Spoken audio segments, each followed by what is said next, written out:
Well, the momentum just keeps on building for the Port of Argentia. A decade-long plan to expand the port received a big injection of cash today.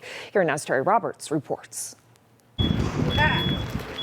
The federal transport minister was taking no chances when it came to his safety, decked from head to toe in protective gear as he boarded a massive dockside crane at the Port of Argentia, an imposing symbol of the port's increasing role in the transportation, energy, and construction sectors, and the vision to turn this historic port into a valuable and key player in the country's transportation system. That strategy took a leap forward today when the transport minister announced a $38 million federal grant to the Port of Argentia.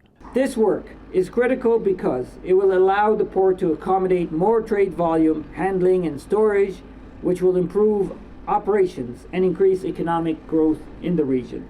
The port is planning a $100 million expansion, including an additional 460 meters of berthing space in Cooper Cove, increasing dockside space by up to 100,000 square meters. And the free money from Ottawa is just the boost needed to get things moving. This funding will be revolutionary for the Port of Argentia and all the companies and individuals who depend on us.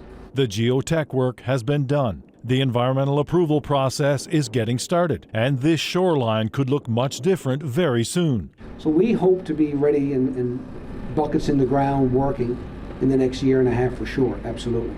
It's the latest boost for Argentia. This deep water, ice-free port opened as a U.S. naval base 82 years ago. Now there are signs that its glory days are far from over. It's catching the attention of the renewable energy sector, including plans to develop a massive wind-to-hydrogen project on port land. A massive concrete base for the West White Rose oil project is under construction, and no less than 40 businesses are now based here. From the port's perspective, it seems like everything is coming together, right? The perfect storm. But the federal money is less than half the total cost of the port expansion. So where is the remaining $60 million coming from? Yeah, so we've got obviously projects that are looking to utilize the port.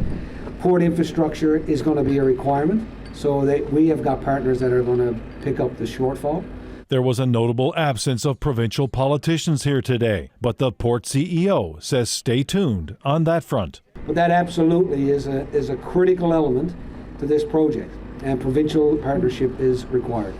Argentia was buried today under a dense layer of fog, but if the people who run the port have their way, they're hoping for clear sailing for decades to come. Terry Roberts, CBC News, Argentia.